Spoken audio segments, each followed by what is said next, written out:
Penampakan hantu Saipul Jamil. Foto penampakan hantu wanita di mobil saat kecelakaan Saipul Jamil pada tahun 2011 memperlihatkan bangkai mobil setelah kecelakaan maut yang menewaskan Virginia Anggraeni, istri Saipul Jamil. Namun perhatian publik justru tertuju pada bagian kaca belakang mobil karena terlihat bayangan yang menyerupai wajah wanita. Banyak orang percaya bahwa itu adalah sosok hantu atau arwah korban yang terekam kamera. Setelah dianalisis, bayangan tersebut dijelaskan bukanlah penampakan gaib maupun editan. Bentuk itu muncul akibat sudut pengambilan gambar, pantulan kaca, sandaran kepala mobil, serta resolusi foto yang rendah, sehingga mirip seperti wajah manusia. Foto itu memang menyeramkan, namun yang saya bahas lanjut bukanlah itu, melainkan video berjudul Hantu Penampakan di Mobil Saipul Jamil, yang diupload oleh channel Toplist Video pada 25 Maret 2012. Video ini diiringi lagu Ling Serungi, dan menampilkan narasi panjang yang intinya sang pembuat video mengajak penonton mempercayai video yang ia buat, karena sudah capek-capek mengedit. Selanjutnya video pun menampilkan foto TKP dengan gambar setan yang digerakkan dan diedit sedemikian rupa, di mana bagian yang mengejutkan adalah di akhir muncul jumpscare setan merah yang persis seperti dalam video anak kecil menari dengan malaikat. Urban Legend Herobrine. Herobrine adalah salah satu urban legend paling terkenal dalam dunia game Minecraft. Sosok ini digambarkan seperti karakter default Minecraft bernama Steve, tetapi dengan mata putih polos tanpa pupil. Cerita tentang Herobrine pertama kali muncul di forum internet 4chan pada tahun 2010. Dalam kisahnya, seorang pemain mengaku melihat sosok aneh berdiri diam di tengah kabut saat bermain sendirian. Setelah sosok itu menghilang, muncul berbagai hal aneh di dunianya, seperti terowongan misterius, pohon tanpa daun, dan bangunan yang tidak pernah ia buat sendiri. Cerita semakin menyeramkan karena muncul rumor bahwa Herobrine adalah arwah saudara pencipta Minecraft bernama Notch yang telah meninggal. Setelahnya, cerita mengenai Herobrine kemudian menyebar sangat cepat melalui forum, video YouTube, creepypasta, hingga server Minecraft. Foto jembatan gantung. Foto jembatan gantung ini dulu sering muncul dalam postingan Facebook dengan memanfaatkan crop gambar pada tampilan awalnya. Foto ini berjudul Hantu Perempuan di Jembatan Gantung yang tampaknya berasal dari Jepang atau Cina. Awalnya foto ini tampak biasa memperlihatkan jembatan gantung yang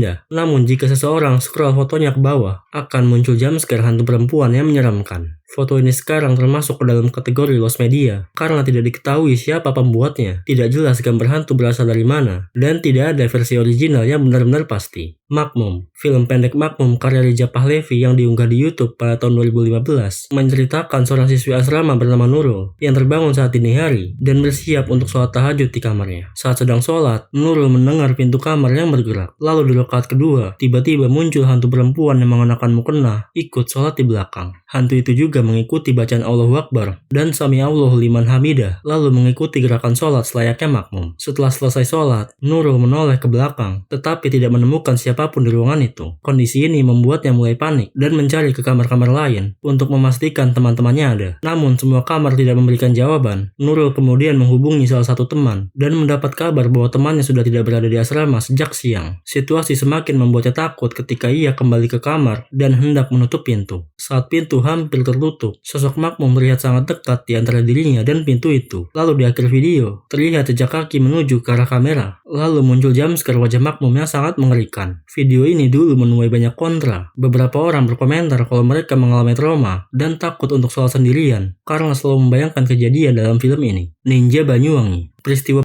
yang dikenal sebagai Dukun Santet Banyuwangi terjadi pada periode 1998 hingga 1999 di Jawa Timur, terutama Banyuwangi. Pada masa itu, situasi Indonesia sedang tidak stabil akibat krisis ekonomi dan pergantian kekuasaan politik. Di tengah kondisi tersebut, muncul isu di masyarakat tentang adanya orang-orang yang dituduh memiliki ilmu hitam atau disebut dukun santet. Isu ini kemudian berkembang menjadi ketakutan massal. Orang-orang yang dituduh tidak selalu memiliki bukti jelas, namun tetap menjadi target dari kekerasan. Awalnya sasaran hanya orang yang dicurigai sebagai dukun santet, tetapi kemudian meluas ke guru agama, warga biasa, hingga orang dengan gangguan mental. Banyak korban yang dibunuh secara berkelompok oleh orang tak dikenal, yang sering digambarkan bergerak cepat dan sulit dikenali layaknya ninja. Dalam beberapa kasus, sebelum kejadian ditemukan tanda seperti coretan silang di rumah korban sebagai penanda target. Situasi ini membuat masyarakat saling curiga dan hidup dalam ketakutan. Korban jiwa diperkirakan lebih dari 250 orang di beberapa daerah Jawa Timur. Peristiwa ini meninggalkan trauma mendalam bagi keluarga korban karena banyak yang kehilangan anggota keluarga secara tiba-tiba. Uka-uka. Segmen Uka-uka dari program Gentayangan di TPI menjadi salah satu tayangan horor yang paling membekas bagi anak-anak Indonesia di era 2000-an. Acara ini dipandu oleh almarhum Toro Margan, aktor aktor yang terkenal dengan suara berat dan ekspresi yang menyeramkan. Setiap malam, penonton diajak mengikuti uji keberanian dan uji kebenaran di tempat-tempat yang dianggap angker seperti villa kosong, kolam renang terbengkalai, rumah tua, hingga kuburan. Penonton kemudian melihat reaksi peserta saat mendengar suara aneh, melihat bayangan, atau tiba-tiba panik dan kesurupan. Beberapa episode bahkan menampilkan ustadz atau paranormal yang mengaku mendeteksi keberadaan makhluk gaib di sekitar lokasi. TPU Jeruk Purut dan Pastor Buntung. TPU Jeruk Purut menjadi salah satu urban legend paling terkenal di Indonesia pada era 2000-an. Tempat pemakaman di Jakarta Selatan ini dikenal karena legenda pastor kepala buntung, sosok hantu pastor tanpa kepala yang disebut berjalan sambil membawa kepalanya sendiri dan ditemani anjing hitam besar. Menurut cerita yang beredar, pastor itu salah dimakamkan di TPU Jeruk Purut, padahal makam aslinya berada di tanah kusir, sehingga arwahnya terus gentayangan mencari kuburnya. Cerita ini semakin menyeramkan karena ada mitos bahwa hantu tersebut hanya muncul pada malam Jumat dan harus didatangi oleh kelompok dengan jumlah ganjil. Banyak orang melakukan uji nyali pada malam hari, sekitar pukul 23 sampai dini hari, hanya untuk mencoba melihat penampakan itu secara langsung. Popularitas legenda ini semakin besar setelah muncul film Hantu Jeruk Purut tahun 2006. Film tersebut menampilkan adegan hantu pastor tanpa kepala, kuntilanak, benda bergerak sendiri, hingga kematian tragis di area pemakaman. Pemain bola Sakaratul Maut. Video viral berjudul Malaikat Israel Mencabut Nyawa di Lapangan Bola diupload oleh channel France Bella pada 18 Oktober 2010. Video ini diiringi oleh lagu Cinta Terlarang dari The Virgin, entah mengapa alasannya. Video ini menampilkan pertandingan antara Al Raid dan Hajar FC pada tanggal 20 Oktober 2005, di mana narasinya ada pemain bola bernama Abdul Rahman Al-Swaibi yang mengalami sakaratul maut saat pertandingan tersebut. Namun video itu adalah hoax, karena faktanya Al-Swaibi mengalami kejang langka dan pingsan akibat terkena tendangan di bagian leher. Kejang langka itulah yang mengakibatkan tubuhnya melakukan gerakan seperti salto, berlari mundur, lalu akhirnya roboh. Ia pun dibawa ke rumah sakit lalu diperbolehkan pulang. Seminggu setelahnya, Al-Swaibi terlihat dalam kondisi cukup sehat